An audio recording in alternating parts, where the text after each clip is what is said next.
Well, they're related. They're related, I think.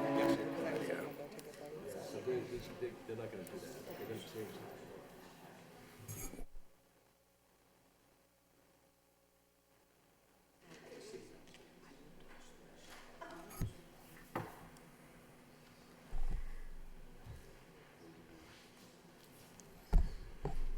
I need to excuse myself for the hearing for Venati.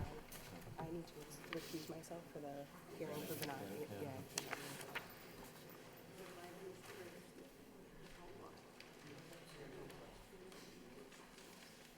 You sent it over email, right?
Good evening, everyone, and welcome to the December 17th meeting of the Lowell License Commission.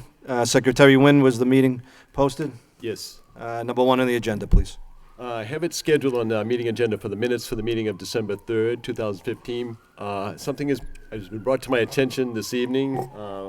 Yeah, I'd make a motion that we defer the 3 December and the previous week's minutes until the next meeting in January. Motion by Commissioner Krieger to defer till our next scheduled meeting, seconded by Commissioner McCarthy. All in favor, signify by saying aye. Aye. Any opposed? Motion carries. Next, please. The first matter of licensing is License Commission ratification of special one-day licenses issued on December the 3rd, 2015. License was issued to Isabel Chavez of the Holy Ghost Society for all alcoholic beverages at the Holy Ghost Park, 65 Village Street. This was for a fundraiser for the Holy Ghost Society that was held Saturday, December 5th, 2015, from 5 p.m. to 2 a.m. Also, licenses that were issued to Tabitha Garnett of the Aramark on December the 9th, 2015, for malt beverages and wine only, or either one. This first event was at the University Crossing at 220 Pawtucket Street for a College of Engineering winter reception, which had been held on Thursday, December 10th, 2015, from 4 p.m. to 8 p.m. And also Tabitha had an application and license issued to her for beer and wine only, or either one, for the event today at the McGovern Building, second floor at 71 Wilder Street. This is the UML Holiday Party, Thursday, December 17th, from 2 p.m. to 7 p.m. I'd make a motion that we ratify all three. Seconded. Seconded by Commissioner Krieger. All in favor, signify by saying aye. Aye. Any opposed? Motion carries. Thank you. Just for the record, Mr. Chairman, the applicants and licensees are here tonight. I just see Tabitha Garnett from Merrimack and Isabel Chavez. Thank you very much.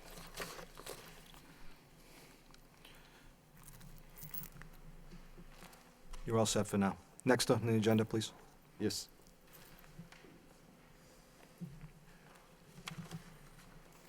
The next item is number 3, which is an application for special one-day license to sell, dispense all alcoholic beverages. The first being from Isabel Chavez of the Holy Ghost Society for the New Year's Eve party at Holy Ghost Park, 65 Village Street. This is Thursday, December 31st, 2015, from 5 p.m. to 2 a.m. Also, a second application, Gabby Davis, made in Lowell for the ball, New Year's Eve gala at the Jean da Baptiste Church, No, formerly you're no Frenchman, let me tell you that. 741 Merrimack Street. This is Thursday, December 31st, from 8 p.m. to 1 a.m.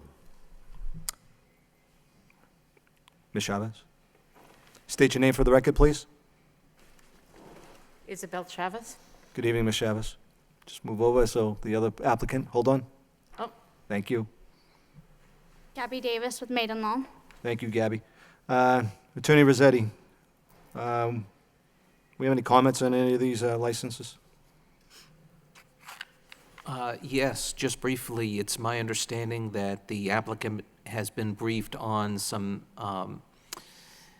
issues surrounding advertising that has been made for the event for which the applicant has applied, and in particular, website postings regarding sort of a tiered ticket fee structure for this event, pursuant to which, at the top tier, as has been advertised on the web, there is, for payment of, I believe, $125, the payor would be entitled to an open bar.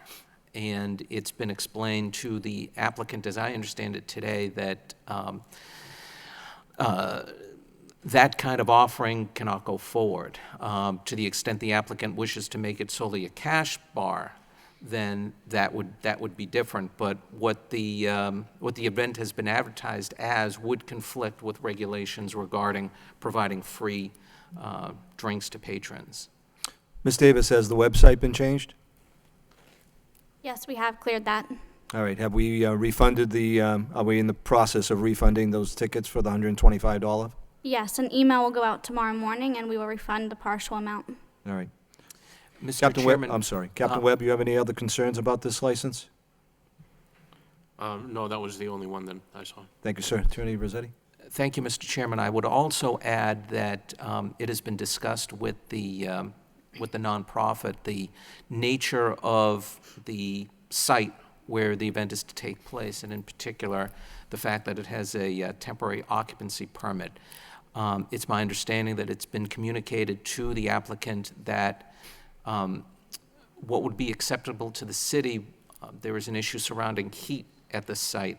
What would be acceptable to the city is the setup of an outside central heating system that would allow for forced hot air into the building. It had been proposed previously that a propane system be set up, and the building inspector made it, building commissioner, pardon me, made it clear that that would not be acceptable to the city. It's my understanding that, at least verbally, earlier today, it's been stated by the applicant that they will arrange for such outside heating with, under what's been advised by the building commissioner. I'm trying to picture Saint Jean Baptiste in the rear of the building then, or where's it going to be stationed, the heating? It will be outside in one of the pavilions, I believe. It will be either a tent unit or a heating trailer. All right, where's the tent going to be constructed? I'm not positive. Sir, go ahead. My part of it. State your name for the record for me. Toby Marks, made in Lowell. Go ahead, please comment. When you come from the City Hall towards John the Baptist Church on Merrimack Street, and Yeah. then you make a right on Cabot. Cabot. Yeah. Alongside Cabot, on the corner of Merrimack Cabot, is like a little courtyard area Yes, there is. completely fenced in. Yeah. So we have four different offers and quotes from different companies Yeah. to position either by tent heaters outside, like what you would use like when we do Winterfest in like a big tent that's stationed outside, or trailer units like generators, either by electric-based or gas-based, that we can pull in there and use to heat. Is that where the building. patrons are going to enter as well? No. From the front? Yeah, everybody who attends the event will enter through the big stairs up from Merrimack Street to the front. Commissioner McCarthy? Do we know how many people were going to be in attendance here? Probably around 200, 250. And do we have police details? We haven't considered police details for yet, just simply for the fact that it's a private property, not on public property. We didn't need to file a special event permit, so we didn't have any information that we need that for that. Well, I would think if you're going to have 200 people in the facility drinking alcohol, you might want to have a police detail present. Okay, we can consider that. Commissioner Krieger? So are these warming tents, or is it the intention to pump air into the building from the tents? Which is it, or both? Those are tent heater units, so they're like big ventilators that heat up the air, then force the hot air through a duct into the building. There's no physical tent, it's a tent heater. And that'll be run by a generator? Yep. Commissioner McGovern? Any comments? I just had a question about parking for all of those. I mean, that's a kind of a congested area over there. And Yep. I guess that may also speak to the police detail situation. If you have people that are needing to cross streets and things like that, if it's a night like this, it's relatively dark over in that area, so. Yep. So I can answer that, if I may. We are in the process of talking to the Greek church around the corner Okay. to be able to use their parking lot. We're also talking to a shuttle company that would come and actually do a shuttle service from the parking lot to the church, so people wouldn't, if they choose not to walk, they can be using the little bus to get there.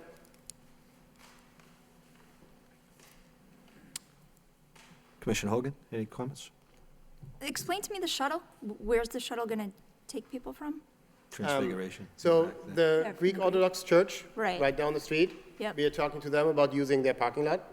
So guests would come, would park there, the shuttle would drive through the streets around, like pick them up pick them up there, go up to Merrimack Street, drop the people off.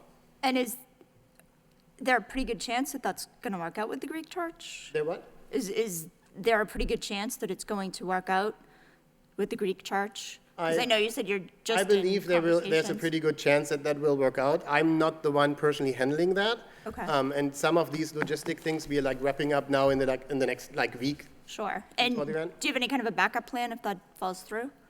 Backup plan would also be that we could make a call now to UML, who just purchased the Nutini parking lot, because that's about the same distance down the road. They're probably not the right person to talk to about yet, but that's a fairly large parking lot. That would be the same situation if you could get that. There's also an opportunity that we could actually talk to the national park, because their maintenance lot is right down the street to the left, across from Nutini.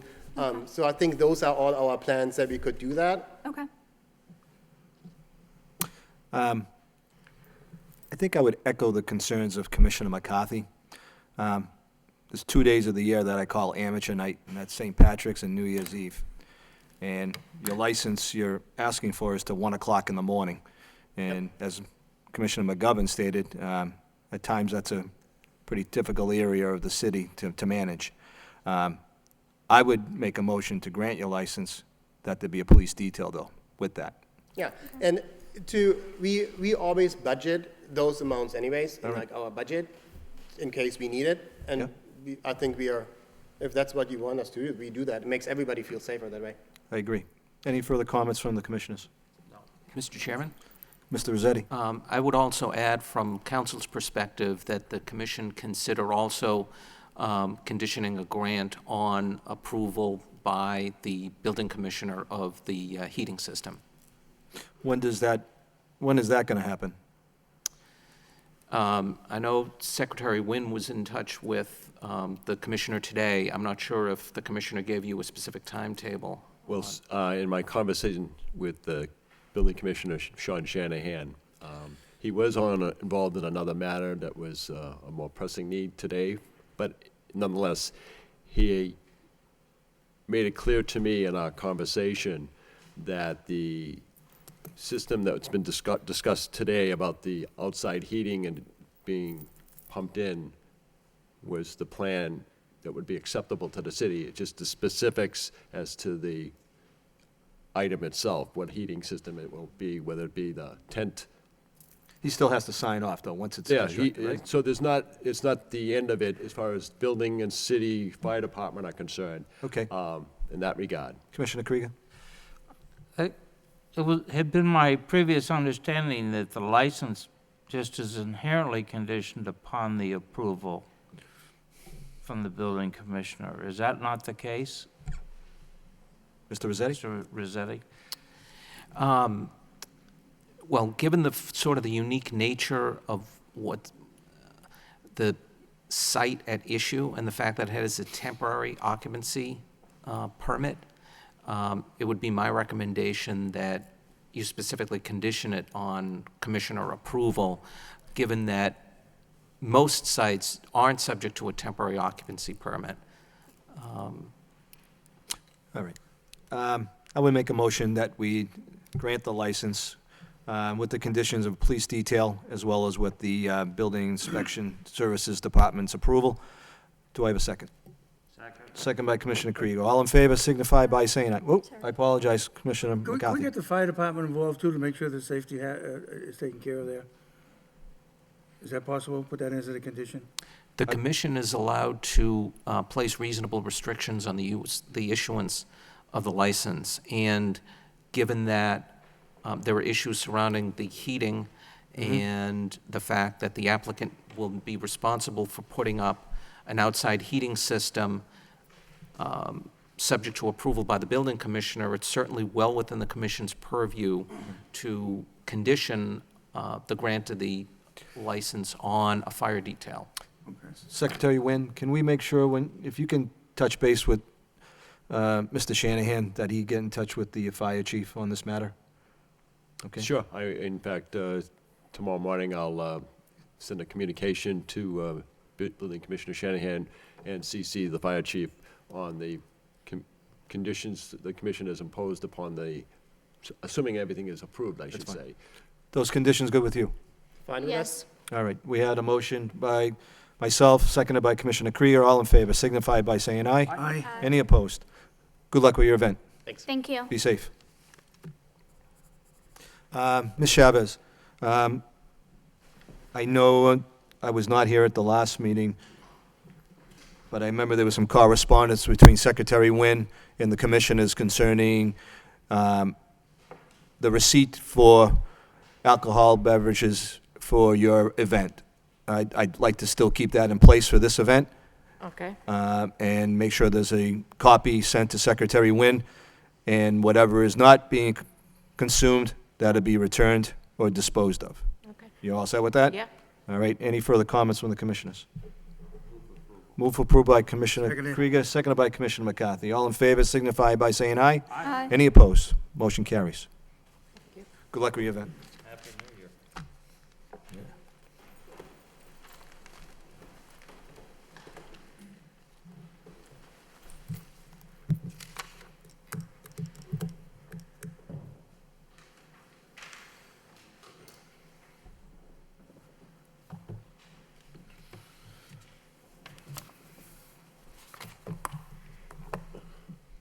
Oh, I'm sorry, I have one more matter to do with one-day licenses. Is Marta Rodriguez here? Thank you. Number 4 on the agenda is an application for a special one-day license to sell, dispense malt beverages and wine only, or either one. Marta Rodriguez of the Portuguese American Youth Center for a New Year's party fundraiser at 739 Central Street for Thursday, December 31st, 7 p.m. to 1 a.m. Good evening, state your name for the record, please. Marta Rodrigues? Hello, ma'am. Have you held one of these licenses before? Never. You have not? No, never. Okay. Don't be afraid to speak into the Oh, microphone. sorry.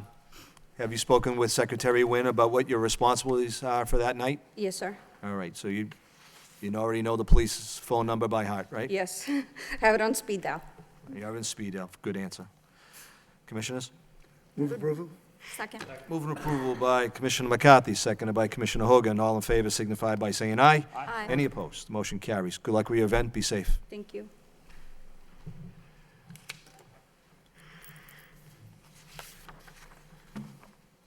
Number 5 on our meeting agenda, Commission will open a public hearing on the application by the applicant Bear Camp Inc., Wendy Wilkins, President, for the transfer of the malt beverages and wines only package store license from the entity known as RNZ Company LLC, doing business as Tudor Bean Wine and Cheese Cellars, Catherine Rourke, manager of the LLC. This is for premises at 58 Prescott Street, rear number 3C. It's a retail store, approximately 1,156 square feet. Entrance on the east side of the Claflin block. It is requested that Wendy Wilkins be approved as the manager of record for Bear Camp Inc. Public notice was published in the Lowell Sun on December the 4th, 2015. Good evening. State your name for the record, Counselor. Good evening. I'm Raymond Weicker from Qua Hall, Harvey and Walsh. I'll be filling in for Attorney James Hall. I'm representing Bear Camp Inc., or more specifically, Wendy and her husband Jeff Wilkins, who will be owning the business. You don't want to come up, Hopefully. Jeff? You don't want to come on up and join the party? Come on. Attaboy, attaboy. But obviously, their intent here is to purchase and transfer the liquor license that's currently being held by R&Z Corporation, doing business as Tutto Bene. I would say that Ms. Wilkins is a wonderful applicant. She's got a very diverse business background in management and finance, and she's actually made a career change, changing jobs to make this her new full-time employment on the retail end here. So with that, I would actually turn it over to her to give her an opportunity to explain to you what she hopes to do with the business. Good evening. Good evening. Hi, my name is Wendy Wilkins, and I'm very excited to have the opportunity to continue the business that Mr. Dick Rourke has, with his wife, has established. I'm very lucky that they've had it for 5 years, and now I have a chance to take it over and really kind of get my feet wet and see how it goes and just kind of grow it from there. So I can't be happier. I'm very excited also to have an opportunity to work in Lowell and participate in kind of the revitalization of the city. So I guess that's really, all I have to say. I'm very excited to be in front of you today and to get this process moving. I'm all excited. Fantastic. I did not get a chance to read through all the information tonight. I did notice that you have been in the business world, it Oh, looks yes, like. I have. Yes, And, extensively. Have you been working with Mr. and Mrs. Rourke on the business and what the alcohol business is all about. Absolutely, absolutely. And I also, prior to getting into the business finance world, I worked in retail on a small grocery store in Salem, Mass, which is where I grew up. And I worked there through high school and college, and even after college, where it's a college town. So, we sold a lot of alcohol, so I had to, kind of keep everything in order there. And then I went into retail after that. So I do have extensive retail background. And then from retail, I jumped into the finance world. So yes, I have been working with Dick. It's been wonderful going in with him. And How long have you been working with Mr. and Mrs. Rourke? probably about 6 months since we started this process. He's been very wonderful, welcoming me in. How's she doing? Show me the business. How is she doing? Fantastic. It's a great place. It is. It is. Mr. and Mrs. Rourke have done an outstanding job. They've made downtown. It's an asset over there, and a lot of people visit there, and I know they'll be missed over there, but I'm hoping that you'll do just as good as them. That's my Like I said, plan. it's a great place and good people. Very much so. Comments, questions from the board? Distinguished board, distinguished commissioners, I should say. My name is Richard Rourke. My wife and I own Tutto Bene. One of the things I wanted to tell you is that Wendy has taken the initiative to take some extensive courses in wine education. And this is going to go a long way in benefiting her in taking over this business. She's done this on her own, and it's required a lot of hours on her own, unpaid hours, to do these studies. So I just want you to know that she's taken the initiative and she's really applied herself. And I'm sure that she'll be as successful as Catherine and I have been over the last 5 years. Is this the same course that you've taken in the past? No, I took the one where the hand course, Are you taking on your next trip to Italy as well, or? Definitely. We're going to spend more time in our home in Florida and traveling to Italy. That's good. You guys have done a great job over there. Congratulations. Kathleen, you've done a great job over there. No, Dick, you have too. Wish of the board. Move approval? Move for approval by Commissioner McCarthy, seconded by Commissioner Hogan. All in favor signify by saying aye. Aye. Aye. Any opposed? None. Want to wish you the best of luck Thank you, sir. and good luck. Thank you. All right. Thank you. Thank you. Thank you very much. Thank you. Thank you.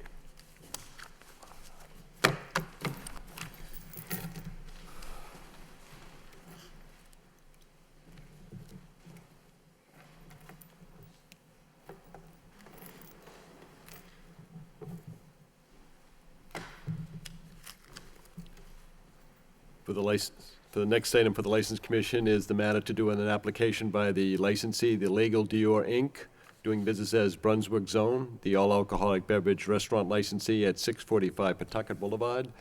Request for approval of a change of manager to Bo J. Carter of Lowell, Mass. Mr. Carter here.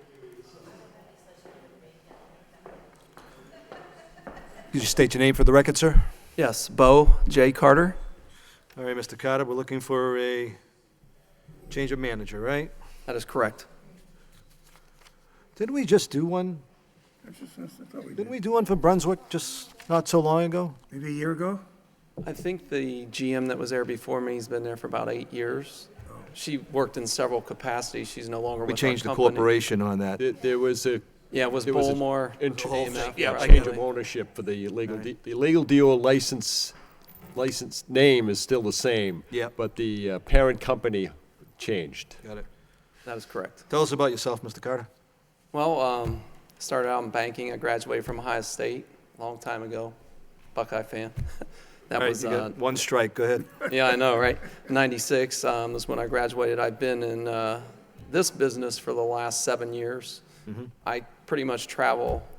I have traveled for this company all over the country. I was in Texas, recently moved back to Massachusetts. This is the first time I've ever lived in Massachusetts, but Ohio, Texas, Massachusetts. I kind of help the company with centers that need some better financial direction, and that is where my banking background comes in and financial expertise. So You have experience in the alcohol business? Yes, I do. Obviously, in all these, in Texas and in Ohio? Yes, we had TABC in Texas, and Yep. then TIPS in Ohio, and TIPS here, of course, in Massachusetts.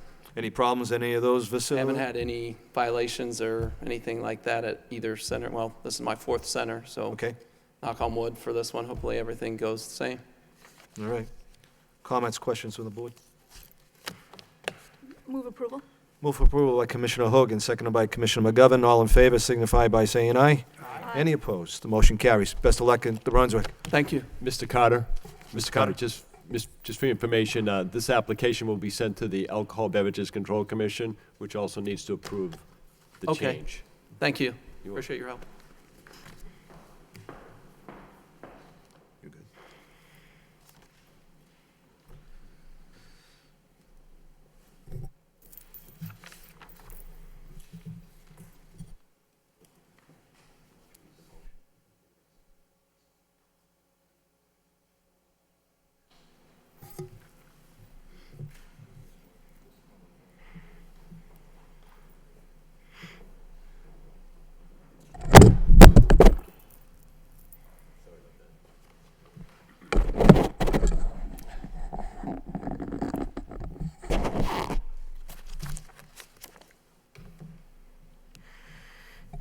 Okay.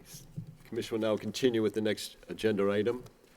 The application by 99 Restaurants of Boston LLC, the all-alcoholic beverages restaurant licensee at 850 Chelmsford Street, for change of manager to Craig Pariseau of Leominster, Mass. Further, the License Commission will vote on whether to enter into executive session to comply with or act under the authority of Mass General Law, Chapter 6, Section 172A. 172.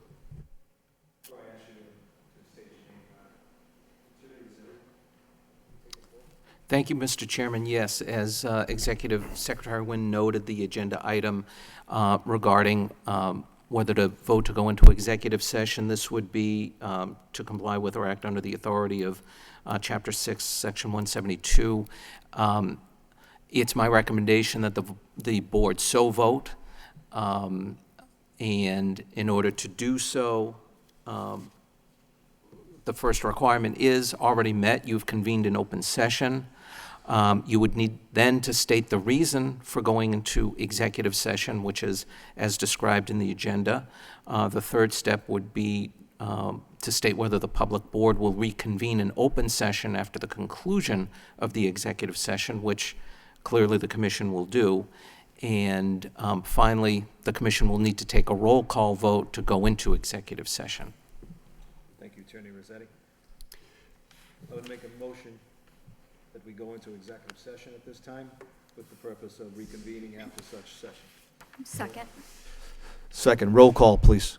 Second, was there a second? Commissioner Hogan? Oh, I'm sorry.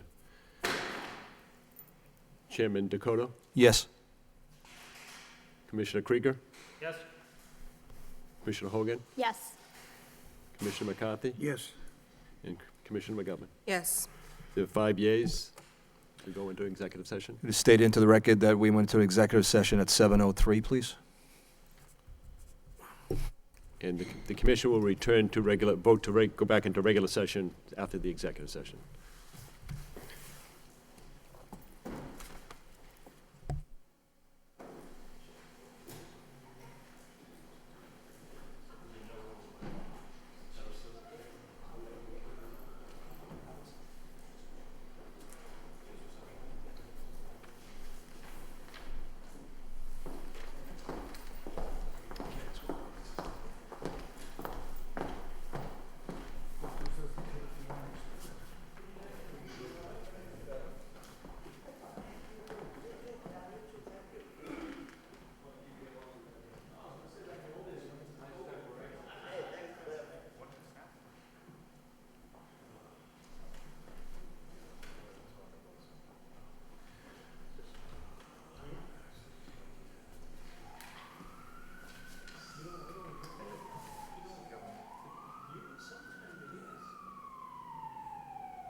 I mean, this is a private corporation that's application, the 99.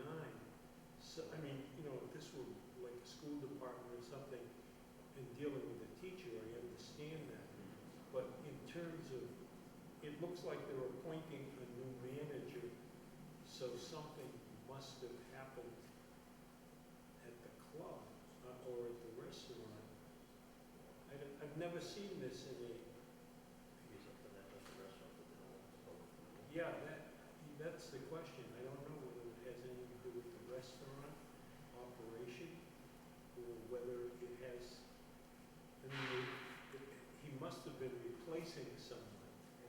So, and that someone's not here, so it couldn't be someone who's objecting to,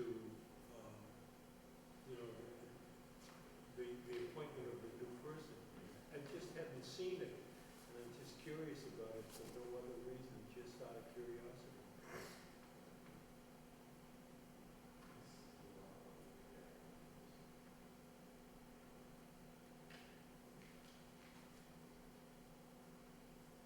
You guys ever had any trouble with the bowling alley? We were just talking about that. I mean, that's one of the cleanest businesses I've ever seen in the city. I never heard anybody who got into a fight there. No, it's always been a really. always been quiet, never a problem with the bar. We were The talking. biggest problem they had was the flood. They were Yeah, shut down for, you're right. like, I think they got wiped out. Yeah. I think in the next year, same thing happened. Is that a chain that owns that? Or, Yes, well. I mean, I saw the name Brunswick, but. Yeah, it was, get the name of it, there was a change in ownership last year, but what was the chain that owned it before? It was called Brunswick? I remember the name they were operating under that. It was a national outfit. Yeah, the name Brunswick, I thought it was. Was it national something? National Amusement? No. No, it's the, same. Have any of you guys seen the one in Tewksbury that just opened? No. I want to go in there and just walk around and see it.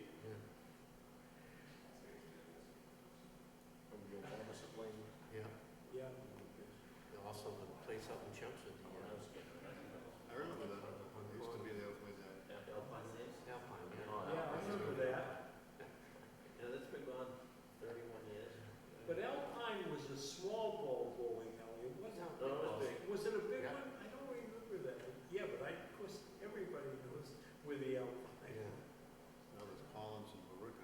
That one's still in there, right? Isn't Collins still there? Yep. They were where Grossman used to be. There was a Grossman's up there. Yeah, and I drove by there the other day and I saw that Collins was still in. There's the little one in Vinyl Square. Right. Still there? Yeah, that's a big one. 4 lanes. Oh, yeah, that's right. What's the name of it? But it was like downstairs. You down there. I'm surprised that, well, it must be Grandpa Lynn, because, you know, if there was ever a fire down there, I think it's in a basement. Yeah. And then what was one on Gorham Street? Brentwood? Yeah, where? That one in North Junction. Really? Yeah, they have a bowling league there. I didn't know. Yeah. But you were saying the one on Gorham Street is right near where the bookstore is, isn't it? Yeah. Wasn't it right near there? Yeah. Yeah, I remember that.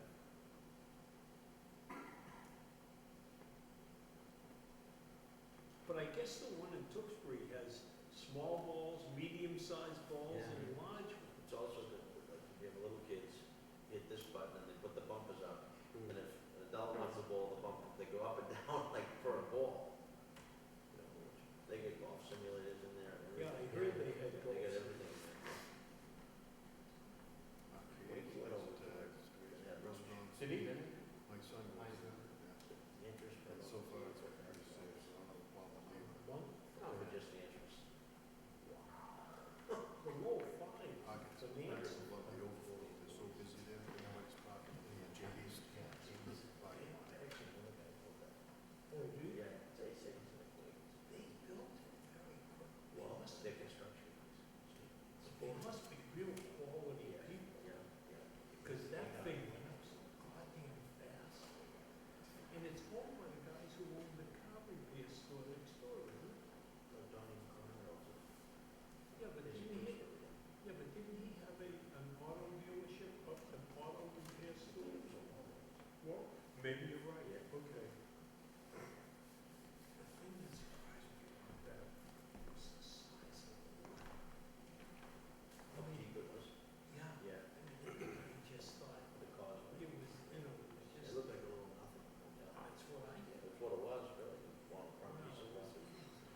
place like maybe hammocks that only lean back about 30 degrees, just so you can kind of relax, a little timer.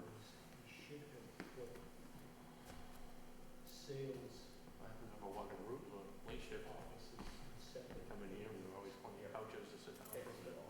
And it looked like you were going in bowling alleys. There was nothing, it Back just when they didn't were look, boxes, there was nothing there that was a made box you right in the want to building be with there. water. Right. You come in, ring a box outside in the corner, come in, sit for a minute, ring that box, sit for a couple minutes. And How many boxes did you have to go? And then the you had to ring, while people were walking, you had to ring a box every half hour. And it couldn't be the same way. Twice in a row, you had to ring a different box every half hour. If you were in a car, you had to ring every hour. So find the two closest boxes and walk back and forth. Yeah, well, they kept track of them, Yeah. so they could keep track of them. But, some of the routes, it was, you bring a box and I mean, when he took over you from couldn't, Buffalo, couldn't hang around too long in one area, you'd have to get watching for the next box.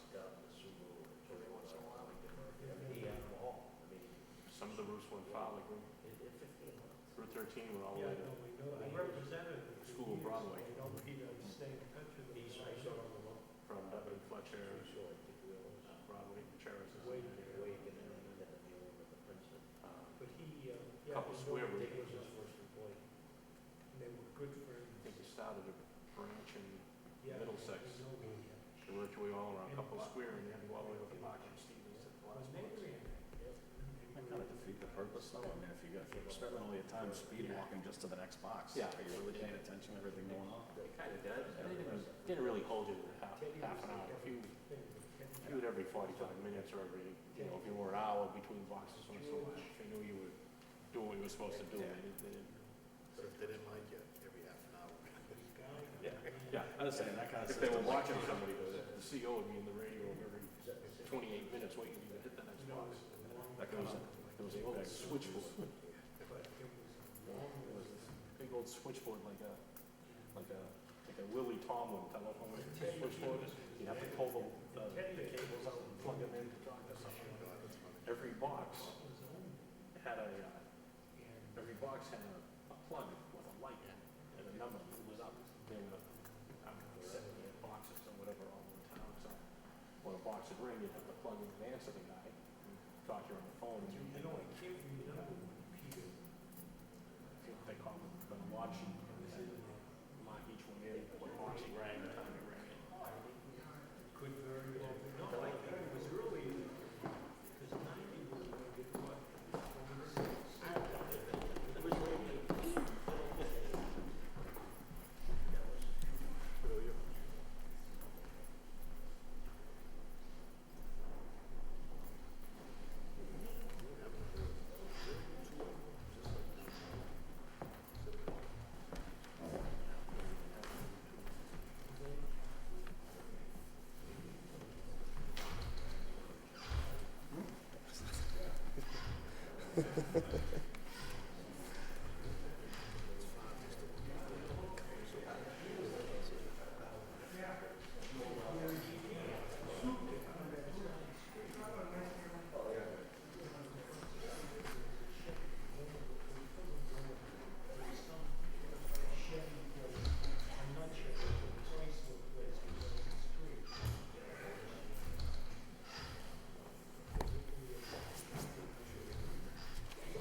Mr. Chairman, members of the commission, it's approximately 7:18. I'd like to take a roll call on resuming regular session. Chairman Dakota? Here. Commissioner Krieger? Here. Commissioner Hogan? Here. Commissioner McCarthy? Here. And Commissioner McGovern. Here. State your name for the record, sir. Craig Paraso. Mr. Paraso, we're looking for a change of address. Have you been a manager before at any of the 99s? Yes. Yes. Can you tell us how long you've been a manager? I've been a manager for the 99s for 14 years. I've been a general manager for the 99s for 11. Okay, so we're going to be visiting Lowell for a little while, or? Yes, I am. All right. Where were you currently a manager, or before Lowell? I was in New York for the last 11 years. I opened 6 restaurants in Massachusetts, and then they asked me to, that was a brand new market for us, they asked us to go out there. Lowell is the second busiest restaurant in our company. They asked me- Okay, is that right? It is. Wow. So thanks for having us. Wow. And they asked me to come back and take over this restaurant. Is there usually a change, like every other year type of thing? How does the 99 work? It depends. You know, I've spent as much as 5 years in a 99. Because I believe the one we just gave, the Amy, one. yeah. She didn't, because it's the second busiest restaurant in the company, like Larry Cusolito is with, there for 10 years. Yes, there is, yeah. Sometimes the volume eats managers up, and Gotcha. they want to move on. Questions, other comments from the board? Move approval? Move for approval by Commissioner Hogan, second by Second. Commissioner Krieger. All in favor signify by saying aye. Any opposed? Mr. Pariseau, welcome to Lowell. Thank you. Good luck. Mr. Pariseau, just for your information, the Alcohol Beverages Control Commission will need to approve the application too. Well, Okay, very good.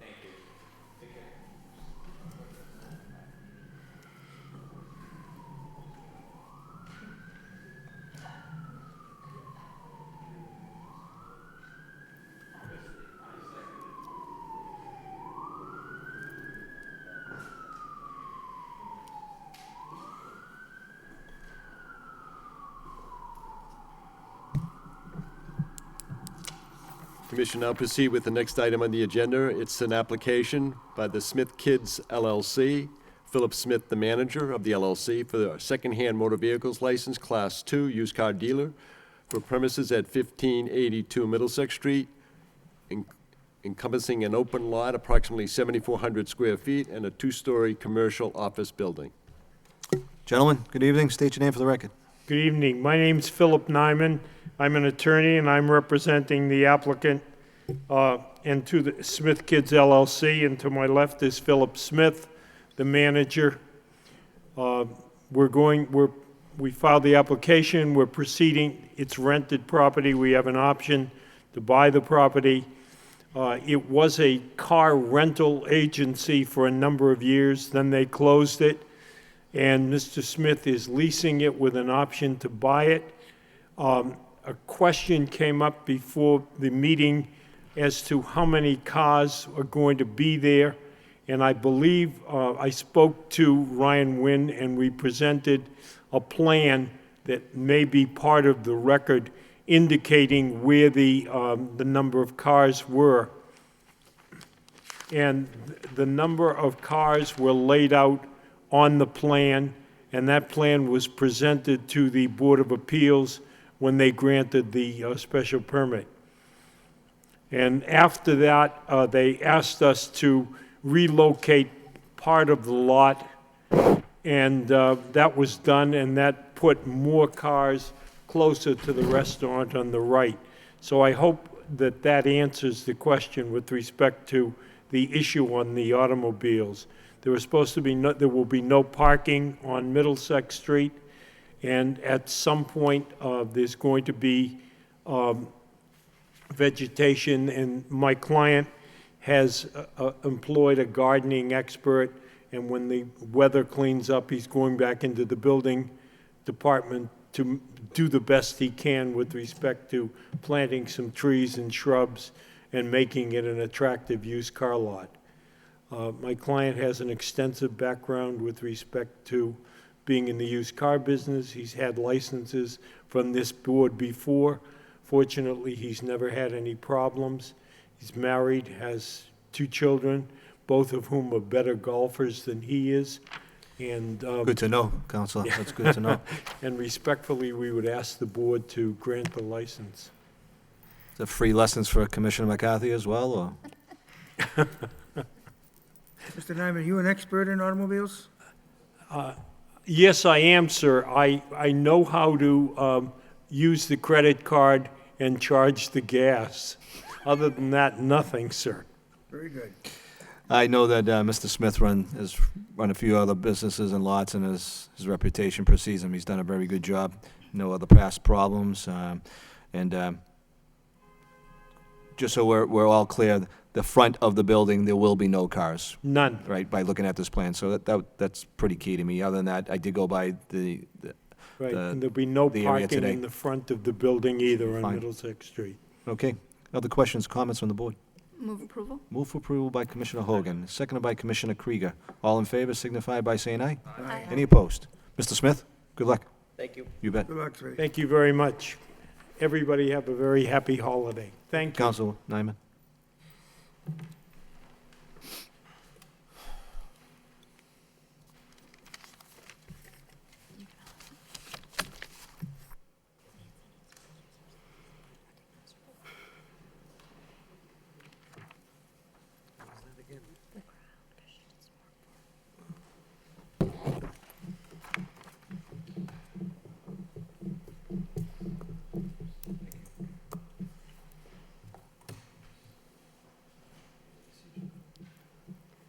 This is the 3 days of abeyance. This is what's pending. Thank you, sir. I'm all set. I got mine. You got yours. I got mine. I printed it. Thank you.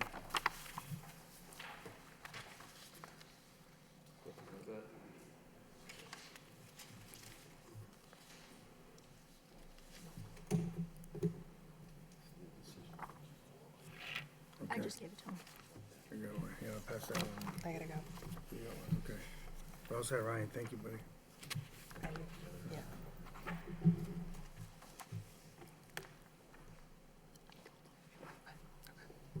What's the date of this one? May 14th?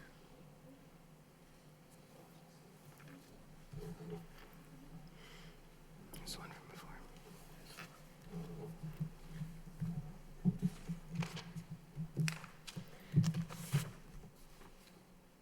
Commission will now take up the matter of a hearing. Mr. Chairman, I need to recuse myself from item number 9 on the agenda. Commissioner McGovern, is that? Commissioner McGovern is asked to be recused from this agenda item.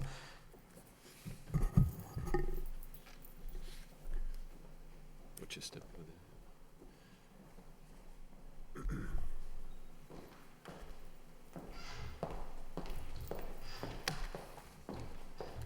Commission will now proceed with a hearing for the licensee Vanek Can, doing business as The Crown, licensed premises at 74 Middlesex Street, the all-alcoholic beverage restaurant licensee, regarding the allegation of misconduct on October the 25th, 2015, as charged by William M. Taylor, the Superintendent of Police, for the alleged following violations: delivering alcohol beverages to an intoxicated person, which is Mass General Law, Chapter 138, Section 69, failure to maintain order and decorum in the premises and in the immediate surrounding areas adjacent to the premises, which is Regulation 1.16 of the License Commission's regulations.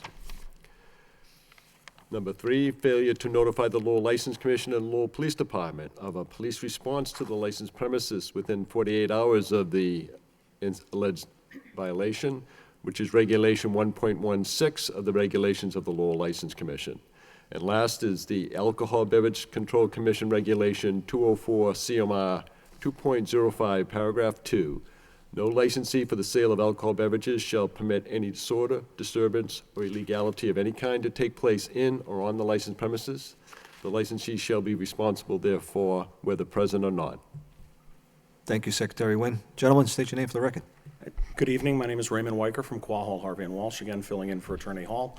And I'm here on behalf of Vanek Khan, owner of the Crown Restaurant. With me is Mr. Khan and his head of security. Good evening, gentlemen. Good evening. Good evening, sir. Good evening. Good evening, Victor Burles. Good evening. Attorney Weicker, would you waive the reading into the record at this time, or would you like to have it? I'll waive the reading. Thank you, sir. Floor is yours, Attorney Weicker. I would state that, and I would point to the court, to this body, that the law in these areas is very well established. I would address the matters first as they appear. One, with respect to an allegation of delivering alcoholic beverages to an intoxicated person. There is nothing in the reports that indicates that that happened. There's not a single allegation of it. There's not a single line referenced in any of the reports that were provided that shows that there was anyone who saw, witnessed, or testified or made statements with respect to delivering alcohol to a person who was obviously intoxicated as required by the Supreme Judicial Court of Massachusetts and by the Alcoholic Beverages Control Commission. They've laid out very clearly what the requirements are, that you have to have an individual who is visibly intoxicated at the time that they are served, and there has to be a witness or testimony to the actual service of them. What this incident involves is an altercation that took place after closing time outside between individuals, one of who had been at the Crown, and another one from an individual who walked down the street intoxicated and sucker punched, according to the police report, this individual. There were two women who were arguing. Security went outside to get them to stop arguing and move along. Police were across the street at the time. An unknown individual wandered down the street, by all accounts, including all the police reports, sucker punched one of the men who was standing there, who was related to one of the women, knocking out a tooth, and then was immediately grabbed by security from the Crown, held until the police came across the street, and turned over. So, with respect, I would say first with respect to the allegation that there was any kind of service to a visibly intoxicated person, clearly there's nothing alleged in any of the reports or any witness statements that a visibly intoxicated person was served alcohol as required to be laid out by both the ABCC and the Supreme Judicial Court of Massachusetts. I would move on and I would state that there's allegations regarding violations of ABCC Regulation 204 CMR 2.052 with respect to improprieties or illegalities occurring on the premises, and it refers to the licensed premises specifically. And the Supreme Court and the ABCC have clearly defined the licensed premises as the place where an individual is licensed to sell and consume alcohol. Now, at the Crown, that's very simple. It's indoors. They have no outdoor area or seating. The incident that's alleged is to have happened in the street or on the sidewalk in the proximity of the establishment after closing time. As a matter of law from the Supreme Court and from the ABCC, there can't be a violation of 205(2) for anything that happens outside. That's been gone up multiple times and multiple times been sent back for that exact same finding. The licensed premises are specifically prescribed as the area where this license commission allows the sale or consumption of alcohol to take place with respect to that establishment. All right? Now, I know that Mr. Khan does not have a license to sell or have his patrons consume alcohol out in the street or out on the sidewalk. He doesn't, there are places that have outdoor seating licenses. He does not. Again, so I know it was probably when this was prepared, kind of thrown in there as a catch-all, but it's misplaced.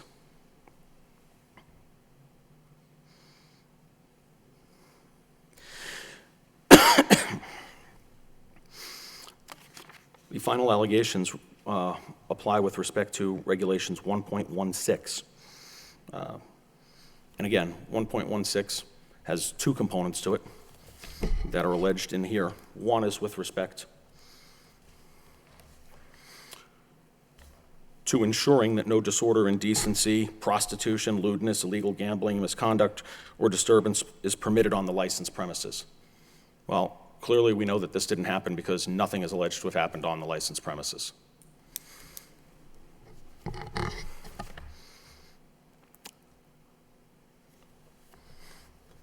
Second, there's a statement that with requiring a manager to maintain order and decorum in all immediate surrounding areas adjacent to licensed premises and any parking provided.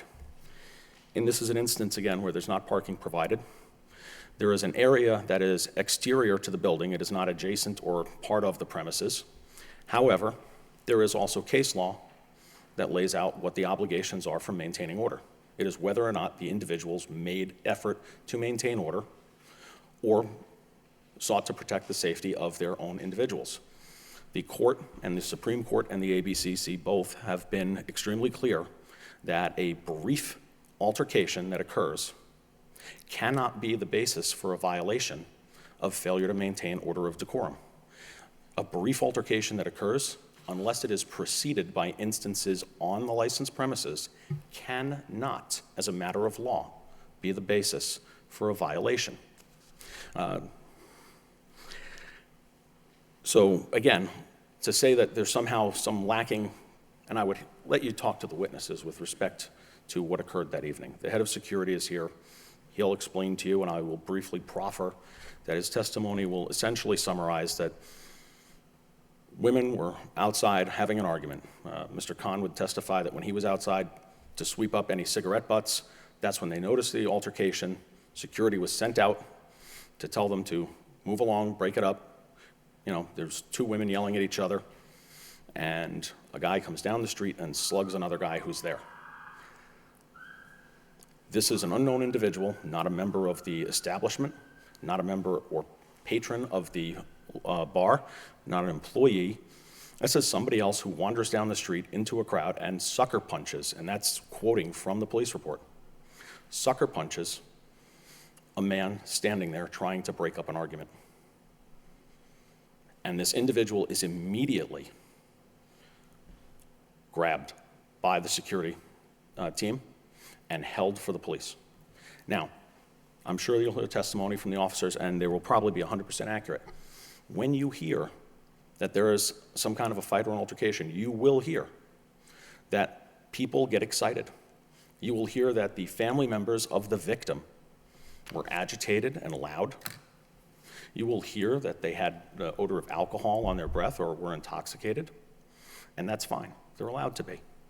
You know, you'll hear that they also went beyond that and committed acts of disorderly conduct for which they acted in their own capacity, and they were arrested and charged. You will not hear any evidence that this was allowed or encouraged or promoted by security at the Crown, as it happened outside of the premises after closing, and that the Crown actually went above and beyond, and some would argue beyond its legal authority, in actually apprehending individuals, because this board has not given law enforcement authority to bouncers for establishments. So they don't actually have legal authority to go out and enforce law on public property or public ways. If this board were to actually grant such authority, or de facto grant it by holding them liable, the holding them liable would be a de facto grant of authority to all bar owners and all bouncers, that they would have law enforcement authority as expressed by this board's condemnation for failure to exercise law enforcement authority. So I will turn this over briefly to Mr. Khan. Mr. Khan? Yes, sir, ma'am. At the end of the night, each night, when we open Friday and Saturday, after everybody out, so we lock the door, my staff cleaning, and I always go outside, pick up the cigarette butts. I used to clean up by myself. So that night, so after we closed the door, I went outside to pick up, and then when I saw, so I asking the security team actually to come out and to stop the fight. So that's how it happened. When was last call that night? We always do last call 1:30. 1:30? Yes, sir. And everybody out before 2. Was everybody out before 2? Yes, sir. Okay. I have some questions, but if somebody else wants to make a statement, it's fine. You're good? Go ahead and ask. Sorry. I appreciate that. Captain Webb, we have some representation from the Lowell Police Department here tonight. Officer Damaris and Sergeant Prescott are here, and I think they would have some observations that you would be interested in, as well as if you would care to hear their observations about what goes on there on a regular basis. They are quite familiar with the operation. Come on up, General. Sergeant Prescott, good evening. In reading your narrative a few hours ago, it looks like, and I didn't know what time it was, but on this, let me see here. I then exited my cruiser, asked club bouncers if they had called Trinity Ambulance to assist a female. They stated not yet. What time was that? Correct. That was around 1 a.m. Around 1 a.m.? Right. I began my shift at 12:30, and I usually drive down Middlesex Street just to check out the area, and I Okay. observed the female in the doorway passed out, and I turned the cruiser around, and I came back, and there was her friends assisting her. Yeah. And I asked the gentleman, I believe it may have been the gentleman here, if anyone had called Trinity. Yeah. And they said not yet, so then I just radioed for Trinity Ambulance to come to assist her, because she was passed out. She was passed out right in front of the doorway. entrance? Right in front of the entrance, Sergeant? Security. Could I have head of security for 1 second here? Okay, so Sergeant Prescott says that there was a patron at the front door passed out around 1 o'clock. Do you have security personnel at your entrance? Yes, we do. Okay, can you explain that one to me, please? The female that he's specifically talking about it was a matter of seconds from when she passed out, became unconscious, to when he came up on the scene. So he got there just as she passed out, and you were there, somebody was there, or you were there? I was You were there. I was there as well, outside. Also had 2 other staff members outside. So simultaneously, this happened? Correct. And I was checking the female myself. Okay. And that's the reason why we didn't call, because obviously we have to judge the situation first. Sure. Whether she's actually unconscious or she's playing a role, whatever have you. There's multiple reasons why somebody could just be laying down, or she was at the moment she wasn't laying down. She was sitting down on the ground, and then she keeled over. But this was a matter of. Did we find out what was the matter with her? Did Trinity tell us, Sergeant, what happened there? I don't believe, I didn't, they didn't tell me what was the problem with the female. So we had a patron that fell down, passed out? I'm not getting this. Passed out. She was Passed out. yeah, she was Intoxic- breathing but unconscious. Intoxicated? Correct. You had, in your In my professional opinion, opinion? yes. You think that she was definitely intoxicated? Yes. And that was at 1 o'clock? Yes. All right. If I may? You may. Sergeant. The individual that you encountered, you took down her name? No, sir. Okay. The individual you encountered, you inquired as to where she had been that night? Yes. Okay, so she was responsive and speaking to you? Her friend was. Her mother was on scene.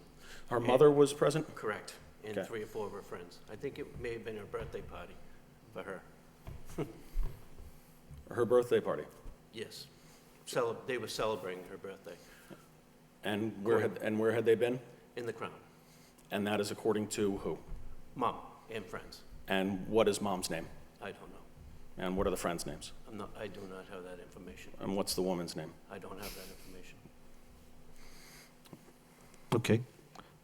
Commissioner Krieger. A slight clarification for me on the timeline. Sergeant Prescott, did you say 1 o'clock? Yes. Or did you mean 2 o'clock? No, that was around 1 a.m., and then at the closing, then we had several fights in the garage. So Then this was before last call, you're saying? correct. Huh. So were there 2 incidents, one at 1 o'clock and one at after last call? Yes, at closing. And closed it at 2 o'clock? Right. Okay, thank you. Officer Damaris. Good evening. Good evening. In reading your narrative, you feel as though there were at least a handful of patrons that were intoxicated, in your professional opinion. Yes. What time did you get to the scene, officer? Usually, every Friday or Saturday night, I station myself across the street, right in between the early garage, Yep. right across the street from Crown at 1:30. As a lot of the patrons start to come out at 1:30, and that increases as it gets more towards 1:45, 1:50. And you were there, Officer Panagiatakis was there, and, I'm sorry, I forget the other. My apologies. No, that's Damaris. I can refer to my report. Cock? I think at the time, there were several skirmishes and disturbances from patrons that had left and were going to their cars in the early garage. And we were over, Was that around 2 o'clock or it was probably before that. before that? Yeah, a few minutes, probably between 1:45 and 2 o'clock. So the patrons, the handful of patrons that we're talking about, is that who you saw at the early garage that you thought was intoxicated? Or when you came back to the scene Would've where been there was a mix of both. skirmish? There were some over in the garage, and then some back specific to this incident. Okay. Where the fight and the arrests occurred. Okay, all right.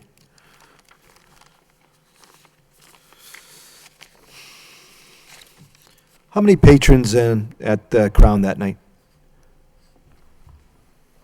I would say approximately 200. Approximately 200? What's the capacity at Crown? 356. 350, okay, thank you. 356. 356, thank you.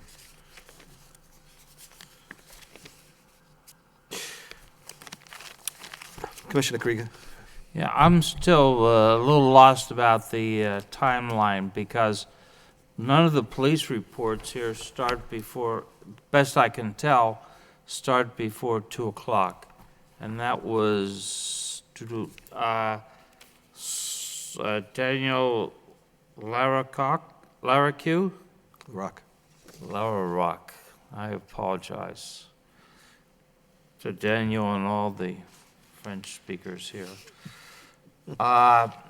His report starts at 2 o'clock. Everything else seems to be a little after 2 o'clock, so. So is there a report for this 1 o'clock incident that I'm missing here? There must be, I have it in front of me, sir.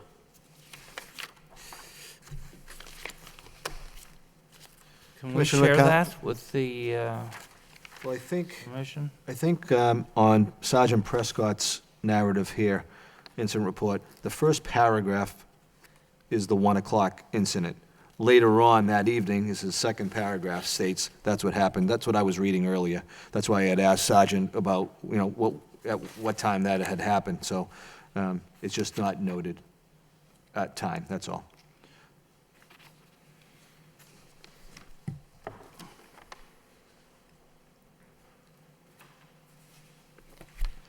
Officer DeMaris, you have anything to add at this time? Captain Webb said that, other than, I know we're talking about this, but has there been other situations at the Crown that the board isn't aware of? There has, just two small points for the record. Attorney Weicker noted, he was referencing my police report and stating that a male just walked down the street and sucker punched another male. That wasn't my understanding. I don't have any information, and that, my report does not reflect that. Maybe he has other information about that, but my information was that there was just a fight that occurred out front, and I just wanted to, for the record, state that my report didn't say that a male just walked down the street and sucker punched somebody. There was a sucker punch thrown in that scrum. Yep. But I had no knowledge of if everybody came out of the Crown or if somebody did come down the street. I just wanted to clarify that. The other thing is I work with the staff of the Crown Friday and Saturday nights.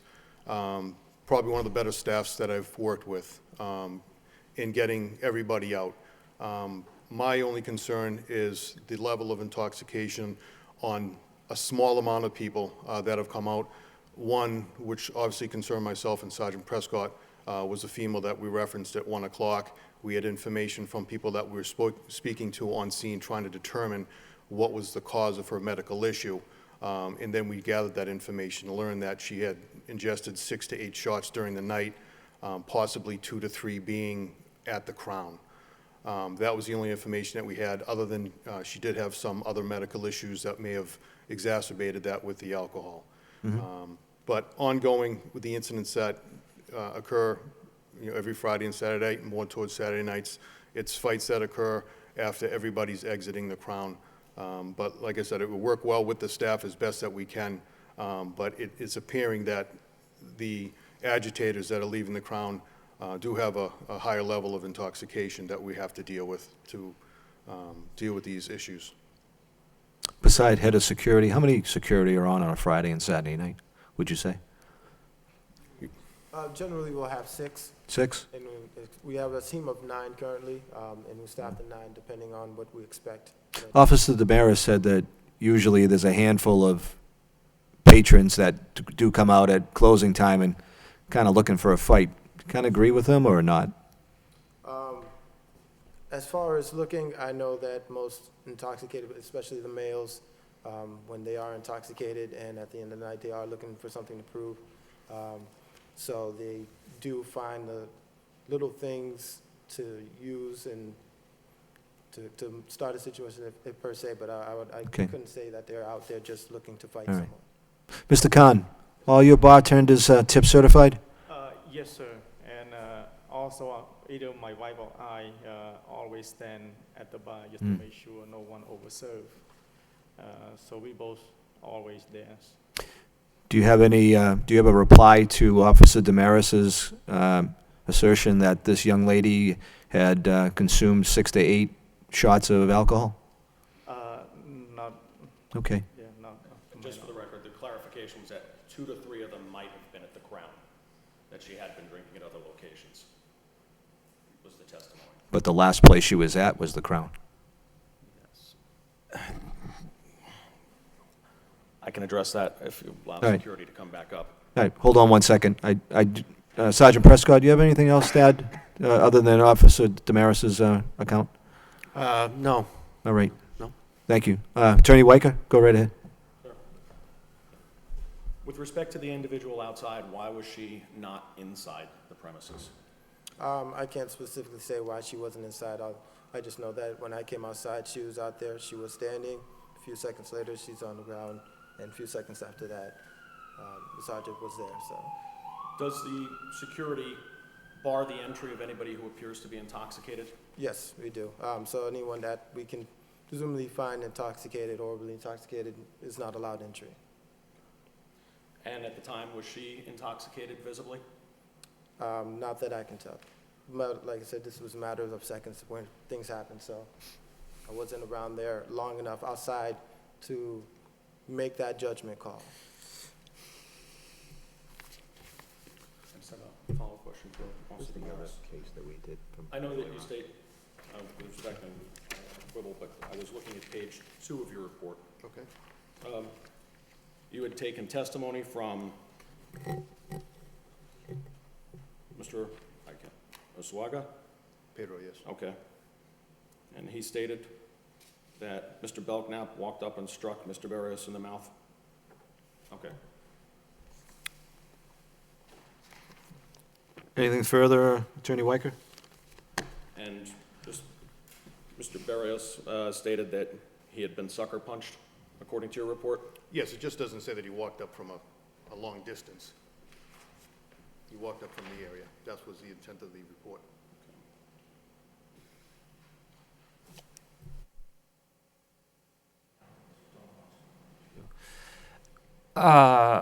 Attorney Weicker, can we go back a second and look at the issue of did not file a notification with the License Commission? This seemed like one of those things that, well, happening just outside the building was worthy of telling the License Commission about. Mr. Commissioner, I wouldn't necessarily disagree that it might be worthy, but the strict language of the actual writing does not include it in the list of incidents that are required. The strict language of the,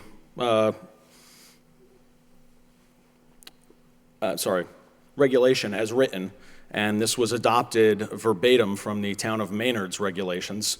I believe it's 16.1 over there.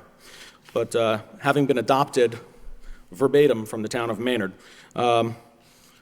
it says when you're called to... You may be losing money with the town of Maynard here, but go ahead. I'm telling you, I mean, you know, look, imitation is the highest form of flattery, and copying their regulation, it's fine.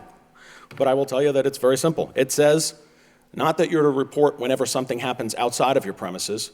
It says you're to file a report when you make a call to police for an incident on your licensed premises. All right? That's the requirement. Where the police are called to the licensed premise. The licensed premise is specifically defined in 204 CMR 2.05 as the area where alcohol is allowed to be served. That's the area that you have licensed as a premise for alcohol service and consumption. It wouldn't include the parking lot on the corner. It wouldn't include the garage across the street.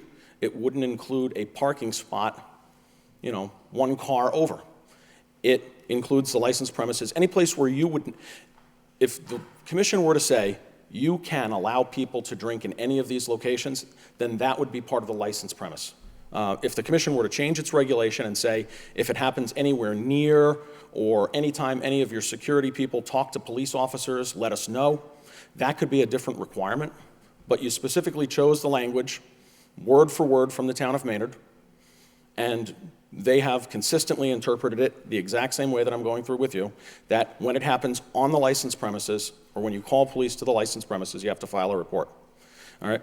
If you want to file additional information, you certainly could. I would say that with respect to an argument that it is worthy, that may be the case. If there were to be a change in the regulation, I know that we've discussed in the past whether or not these things were necessarily reviewed. I know at one point you offered me the opportunity to sit and review, but this is one of the highlights of that review, is that it actually requires that there be police called to the licensed premise, not I think in the everyone neighborhood was of. given an opportunity to review. Well, we've specifically discussed it at a different meeting. So, and I would tell you that this is, had it been changed, had it been written to be inclusive of anything in the surrounding neighborhood, that would be a case where it's a requirement. However, the specific language does not require it.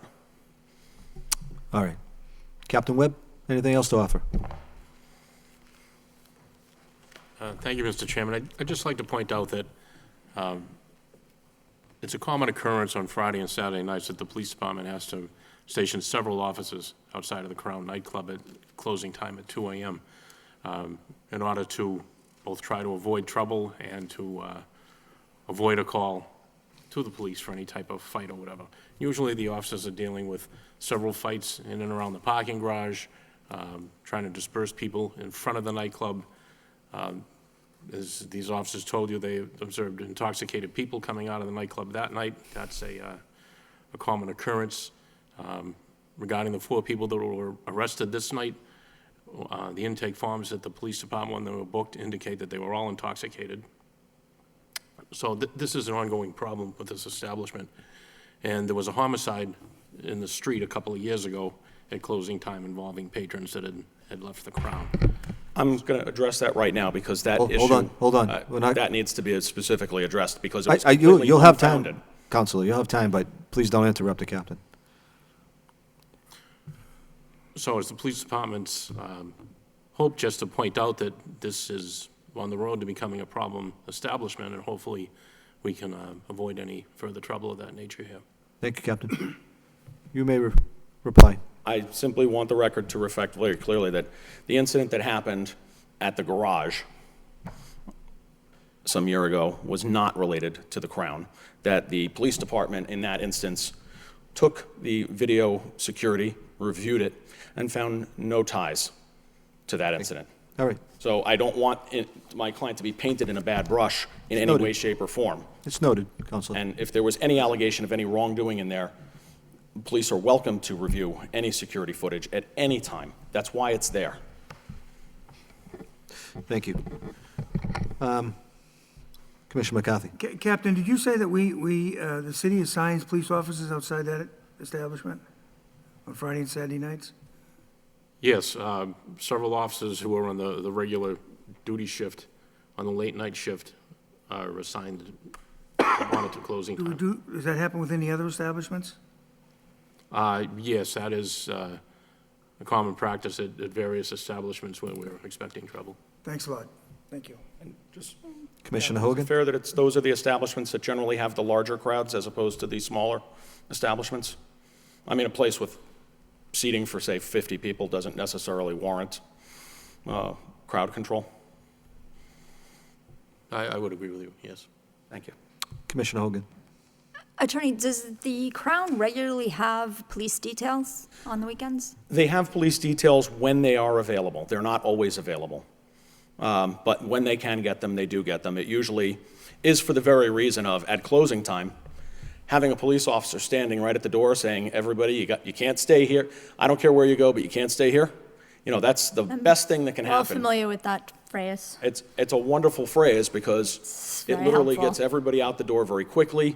For the most So part. they do have a standing request at the police department for a detail every Friday, Saturday night. I've been called every Monday or Tuesday to request detail ahead of time, but they've been so busy, that's why luckily these two gentlemen actually is always there, and it's kind of help out. But every Monday or Tuesday the latest, I call in to request detail. Captain Webb, would you agree with that? Yes, Mr. Khan does try to get a detail. It is hard to get officers to work there because most officers in the police department do not want to work at the Crown nightclub because of the reputation and the people that they would have to deal with. Thank you. Anything further, Commissioner Krieger? No, thank you. Okay. I mean, if I may, I would ask that, in light of everything, if there's a concern, I would ask that this commission place the matter on file in light of everything.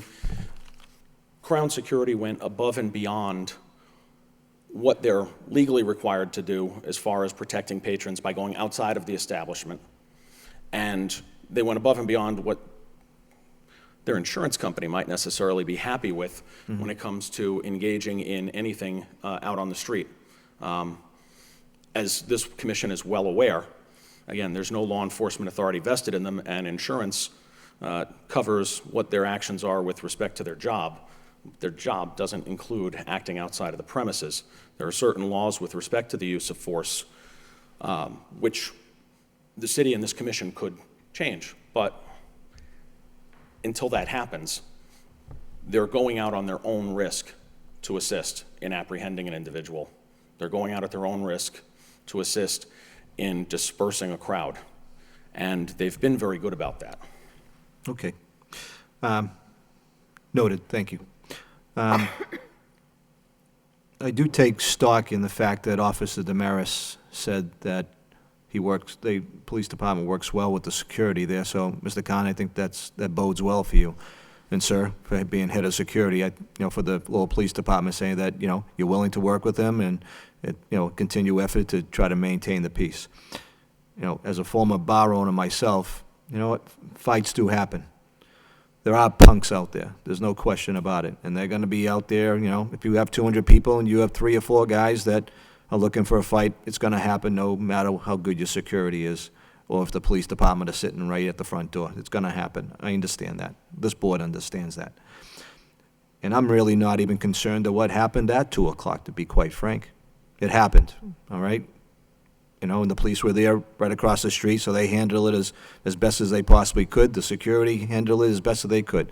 You had a guy who sucker punched another patron, and you had a couple more other female patrons who decided that they felt like Hercules that night. I have a problem at 1 o'clock. I have a serious problem with 1 o'clock. You had a patron in your front lobby passed out. Plain and simple. There's no way to go. You can't say it didn't happen. It was there. And she was intoxicated. All right? As it goes to these other complaints, 2, 3, and 4, 2 and 4, I'd have to agree with Attorney Weicker. We don't agree many times, but on this one, I totally agree with you, counsel. It happened, and I don't think any bar or nightclub could have stopped that. However, we didn't send in a report to Secretary Wynn notifying that an incident did occur. I do note your rebuttal on that.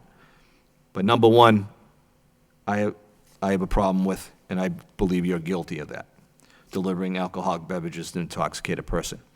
I would say counts 2, 3, and 4, this board, I would make a motion that we place number 2, 3, and 4 on file. Seconded. Seconded by Commissioner McCarthy. All in favor signify by saying aye. Aye.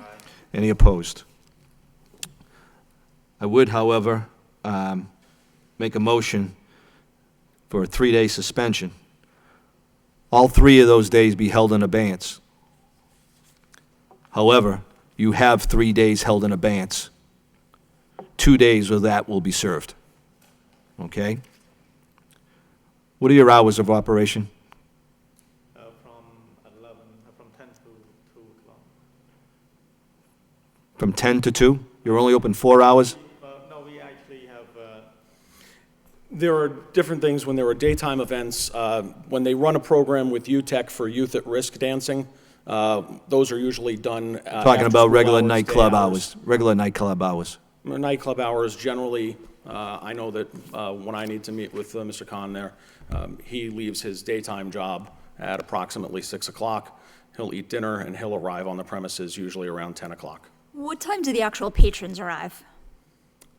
11:30. Thank you. That's, when you're in downtown Lowell, yes. There are some places where people go and sit at a bar. The doors are open, usually by 9:30 or 10 o'clock, but crowds generally in downtown don't come out. So the Crown is open dancing for- until about 11 or so. The Crown is open for 5 hours a week. Is that what we're talking about? Yeah, we only open on Friday and Friday and Saturday from, basically the crowd comes around 11:30, and you close at 2. Right. With the last call at 1:30. The youth programs are done during the week. We don't seem to have a problem with those. All right. I would make a motion that 3 days be held in abeyance. Formally, the 3 days that were held in abeyance to, I believe, June of 17, or May of 2017, 2 of those be served. 1 still be held in abeyance to 2017. 16, I'm sorry, to 16. Secretary Wynn, the first motion for 3 days suspension with 3 days held abeyance, 1 year. Okay?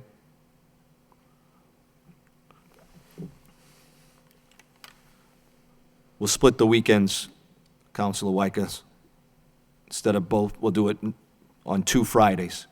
Okay?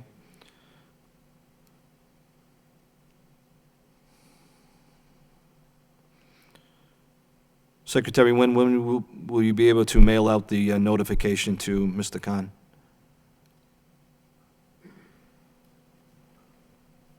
Without, since you've asked the question, I would suggest to the board that the matter of serving any days of suspension not be before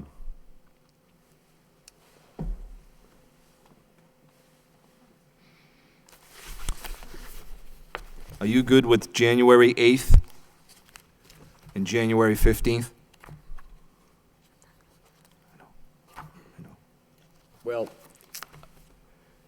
I think, under the present circumstances, the end of the year, calendar year, and with due respect to the solicitor, Ken Rossetti, and the review of that notice of decision, and the right of the licensee to appeal any action of the licensing board, and all of that factored in, and I would respectfully ask the commission not impose any suspension time until approximately January 14th or thereafter. All right, the first day will be January 15th. The next day will be January 22nd, back-to-back Fridays. Works for me. Do you have a second?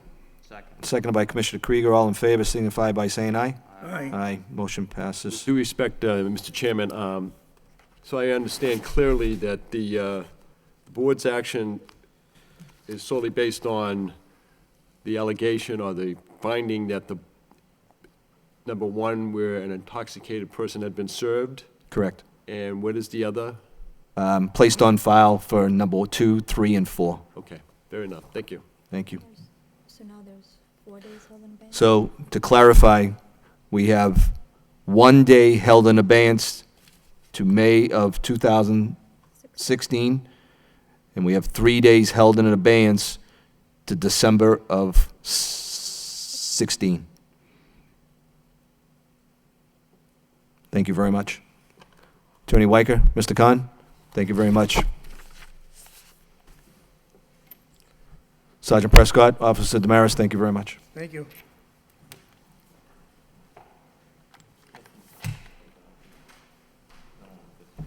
Let me just,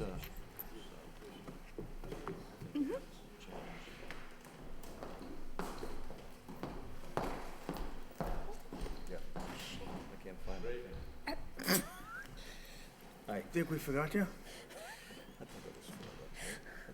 Yeah, absolutely. Dude, they're all Like a fucking shooting. This also didn't tank on US, yeah, okay. It does appear in the report.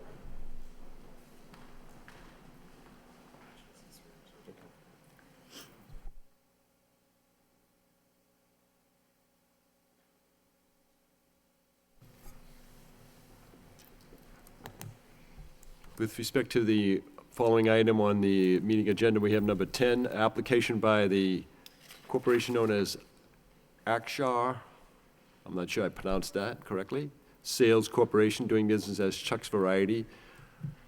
Himanshu Patel, president, for a malt beverage and wine-only package store license for premises at 641, 643 School Street for the calendar year 2016. Members of the commission, Mr. Chairman, this particular location had been the license for a malt beverage and wine-only package store license. In 2014, the principal in a corporation known as Chuck's Variety, Inc., filed a renewal application. However, that license was never issued for 2015. And there were no renewal application filed in the month of November of 2015 by Chuck's Variety, Inc. The application that was filed with the License Commission Office the 1st of December of 2015 by this corporation known as Akshar Sales Corporation is seeking essentially that license for the same premises at 641, 643 School Street. This would require the Alcohol Beverages Control, first of all, the Alcohol Beverages Control Commission may, in the future, look at this matter as a transfer of license. But I can assure this board that it's not a transfer application in its filing. It's intended to be an application for a new license.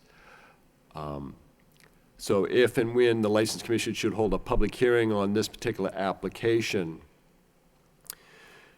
and should the licensing board at some point approve the license application, following which the matter would have to be approved by the Alcohol Beverages Control Commission, it's possible that there may be a review at the ABC level in which they could theoretically look at as a transfer.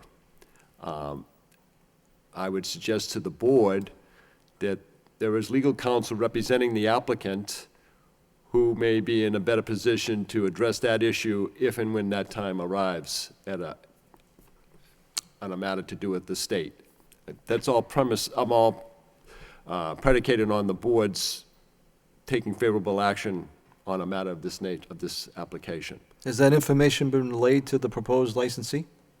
Has that information been proposed? Why don't they just go for a new license rather than a transfer?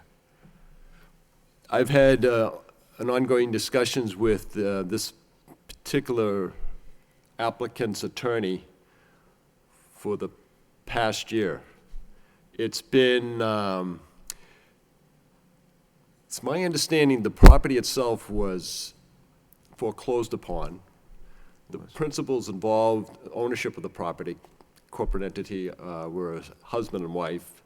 And apparently their relationship is not, the circumstances being what it is, they had to file for bankruptcy. Okay. So they lost the property, the business closed. One of the individual's spouse sought to renew it in 2014 for the year 2015, but never paid for the license, never took the license. At that time, there were licenses available for the License Commission to grant, so it wasn't a pressing need for the License Commission to pursue the license and seek, at least in my dealing with the matter, was such that it wasn't pressing need for the License Commission to have to vote to cancel the license. It would have been maybe a little bit more involved for the License Board to do that, but I would just Be that as it leave may. leave that as it is, just for the sake of the moment, in this moment in time, should someone want to take issue with the application at a public hearing, certainly that's an opportune time to do so. All right, motion by Commissioner Hogan, seconded by Commissioner McCarthy. Schedule this for our next scheduled meeting, public hearing. Okay, so, okay. All in favor signify by saying aye. Aye. Any opposed? Thank you. That would be for January 14th? Okay. Please, thank you. The second item on, the next matter of our agenda is the application by an entity known as PC and SK Inc., doing business as LNS Liquors. PSET Che, President, for the transfer of the all-alcoholic beverage package store license held by LNS Liquors Inc., Sim Chun, President, for the premises at 2 Dover Street, 269 Branch, which is first floor for one room, two walk-in coolers, one room for storage, and a cellar for storage. This is a straight-up transfer. Seller has a buyer, and the applicant is PC and SK Inc. Motion by Commissioner McGovern, seconded by Commissioner McCarthy. Schedule this public hearing for the next scheduled hearing. All in favor signify by saying aye. Aye. Any opposed? Thank you. And the last matter for the board is to consider the license review of their May 7, 2015 decision decreasing the hours of operation for the licensee, past licensee known as Hayhurst Group, Inc., doing business as Finn's Pub, 7686 Merrimack Street, for the calendar year 2015. Hours of operation at the time for Sundays, Memorial Day, and Christmas Day were 11 a.m. to 11 p.m., and Monday to Saturday are 8 a.m. to 11 p.m. Circumstances have now changed as far as the license holder is concerned. It is now Mill City Suds, Inc., Daniel Lucas, the manager of record, holding the all-alcoholic beverage restaurant license at 7686 Merrimack Street. This license had been transferred from Hayhurst Group, Inc., approved by the Lowell License Commission on December 4th, 2014, and just recently approved by the Alcohol Beverages Control Commission, December 8th, 2015. It is respectfully requested of Mill City Suds that the License Commission reinstate the hours of operation on Sundays, Memorial Day, and Christmas Day from 11 a.m. to 2 a.m., and Monday through Saturday from 8 a.m. to 2 a.m. Gentlemen, state your name for the record. Joel Azadorian.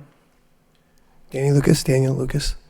I see a lot of work is being done over at Mill Suds. Tell us what's going on. We've put in a ton of hours, blood, sweat, and tears. Really, hopefully classified the place a little bit, is what I like to say. It looks great. We're ready to go. We've done all the work. We're ready. So if I walked into Mill Suds, what's the differences of when I walked into Finn's Pub? A lot of paint, a lot of cleaning, upgraded floors, all the deficiencies as far as the ceiling tiles, leaks. We went through. We added quite a bit of lighting as well. We haven't found any fire-rated fabric, but we would like to put some curtains up soon. We'll be working with the fire department on that soon. Okay. When do you plan on opening? Well, right now, we're doing a friends and family till 10:30, and we're hoping that the board allows us to stay open today, actually, till a regular 2 o'clock time. Attorney Rossetti, would they be able to do that for tonight, if we okayed that? It's my understanding, Executive Secretary Wynn, was this published as a public hearing regarding a change in hours? No. I wasn't aware that it might be needed to do so. I know it's in a case of a decrease in hours, we have it in the statute where the License Commission would give the licensee 2 weeks' notice of that. But there had been nothing that I'm aware of, and no other time have I ever been aware of any licensee where subject to a decrease in hours. Usually if there had been a decrease in hours, it was for a temporary period of time, say for a matter to do with a disciplinary action. And certainly this was a case when it had to do with Hayhurst Group, Inc., the disciplinary action at the time, in which there was proper notice to the licensee. It was no advertisement in the local newspaper as such to decrease those hours. Right. In anticipation that the board might consider Yeah, We just add- when we decrease these hours, Attorney Rossetti, we, knowing that we would have a new entity here, that we would, as a board, reinstitute the 2 AM closing time. So unless there's a legal precedent to tell us we needed a public hearing, I would think we'd get the go-ahead, but I'll defer to your comment. I will add that the agenda does not, all the agenda references is that there's going to be a License Commission review of the May 7, 2015 decision that decreased the hours of Finn's Pub. I mean, I will leave it to the boards. Obviously, it's the board's discretion as to whether to go ahead and place the hours back to where they were. I wasn't sure, based on this, whether there had been a publication for a public hearing or not.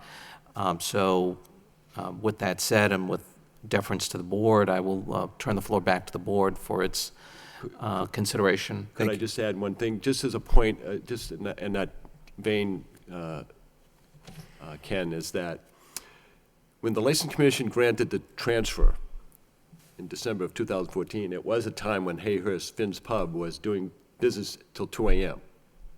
And it was only after the fact, when the License Commission had already approved it, that an issue with regards to the operation of Finn's Pub last spring arose, where the License Commission was compelled to take disciplinary action against the licensee at that time. And it was based upon, the understanding was that there was a transfer pending at the Alcohol Beverages Control Commission, and that the question of when that transfer would finally be approved by the Alcohol Beverages Control Commission was, so I guess my point I'm trying to make is that when the commission approved the transfer in December of 2014, it was with the intent that the licensee, the transferee, Mill City Suds, would be operating at a 2 AM closing time, obviously subject to the ABC's approval. And there was no stipulation or no condition on the transfer at that time to reduce its hours or change the hours or. No, that's how I interpreted it as well. I'm not sure if any other commissioners have a comment on that. I agree with that. We did say that. I think we said that. The change in hands will go back, we review going back. Well, guys, Captain Webb, would you like to offer any? Mr. Chairman, I know this is a new management group for this location, so we can't hold the problems there against them, but it is a troubled location, has been for a number of years, and we were here within the past couple of months with some difficulty with Mill City Ballroom upstairs, which is the same management group now for this new licensee. So from the police department's point of view, an 11 o'clock closing time will be fine. Noted. Guys, it's time to put the big boy pants on. This is your chance, and this board is going to stand by its word, and we said that we would do this, and would please this board tremendously to see you guys succeed and run a great business. But obviously, you know what happened to your predecessor, and it didn't turn out well for him. And to be quite frank, I really don't want to see you again, so let's try to run a great business. If you need our help, or Secretary Wins, or the police department, please call. We want to see you thrive, Nice pub type of thing, but you don't want to be in front of this board doing what we just did with the Crown, It's stuff like that that's just going to put you in bad stead. And if you do call, please make sure that you submit a report to Secretary Wynn. Absolutely, and we have been cooperating with the police, especially since our last board meeting. Yep. We have had no incidences. We've really, made ends, and I think that he can also agree that we've been working with the police a lot better. We've upped our staff as well, and we're trying to keep, the people that cause trouble out. Okay. Any of the prior management group involved in any of this at all? Nothing, right? None whatsoever. Thank no. you. All right. Well, I shouldn't say that. I should be very clear. There is financing still available from the seller that he will be getting from that. That is it. There is no management, no involvement, No active involvement, none whatsoever. just indirectly with some financing. That's correct. That's fine. Are you open tomorrow? Yes, we are. I want to swing by. I want to see the place. I'm excited. What time you encourage open you all tomorrow? to. What time you open there? We're going to be open tomorrow at 4. Okay. I think I'll stop by. Commissioner Krieger. On our list of 2016 licenses, for license 294, it still has Kevin Hayhurst. Has this officially cut over to the new manager? Well, by all means, in fact,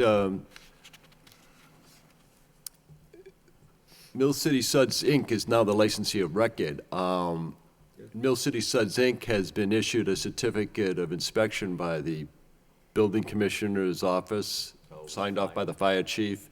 That list, I believe you're looking at, is the list of the renewals. So from a technical point of view, Hayhurst Group, Inc.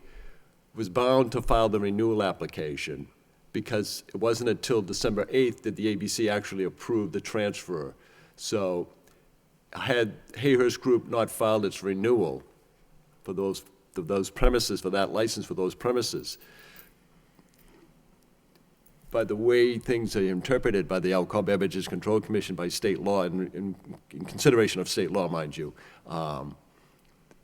Mill City Suds would have had to apply for a new license. We would have had to have a public hearing on the new license application. So Hayhurst Group, Inc. was protecting the rights of the license for those premises pending the transfer being finalized, approved by the ABCC. So this should be updated based on the new, the approval of the ABCC. It's only reflecting the dates of when applications were filed for renewal in the month of November.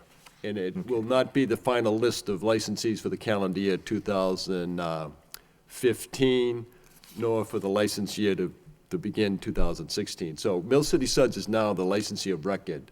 Okay. I have a license ready. I was preparing the license to issue, and willingly is, following Captain Webb's comment, keep it at 11 p.m. But it was preferred that they wait to take the license. Actually, they have the license, I should say. I take that back, for the 11 p.m. closing. It needs to be amended to reflect, I assume it's at 2 a.m. now. Captain Webb, inform your patrols that Mill Suds is open till 2 a.m. tonight. Okay? Absolutely.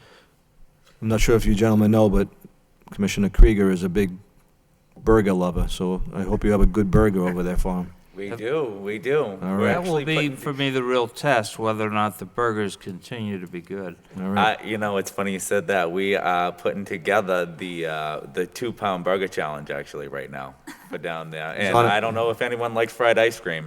Oh, boy. Well, Just now saying. you're talking about Commissioner McCarthy now. Now, we don't want to go there. We don't want to go there. Gentlemen, I mean, this is it. On the motion? We have to do the motion? Yep. Yes. Motion is to increase the hours till 2 a.m. from Monday through Friday, Saturday, Sunday from 8 a.m. to 2 a.m. Correct? Monday through Effective Saturday, today. 8 a.m. to 2 a.m. And Sundays, legal holidays, Memorial Day, Thanksgiving Day, and in 2016, our Sunday, Christmas Day, December 25th. Oh, wow. The following day, bars and restaurants have to operate on a Sunday time schedule. Okay. So it'll be at 11 a.m. to 2 a.m. Motion by Commissioner McCarthy, seconded by Commissioner Hogan. All in favor signify by saying aye. Aye. Any opposed? Gentlemen, Good luck. Thank you, guys. best of luck. Merry Christmas to you. Happy All I right. look forward to seeing you guys tomorrow. Thanks You a got lot. it. Motion to adjourn? Motion by Commissioner Hogan, seconded by Commissioner McGovern. All in favor signify by saying aye. Aye. Any opposed? On behalf of the Lowell License Commission, Merry Christmas and a Happy New Year, folks. I have my petition back. Anyway. I didn't get it.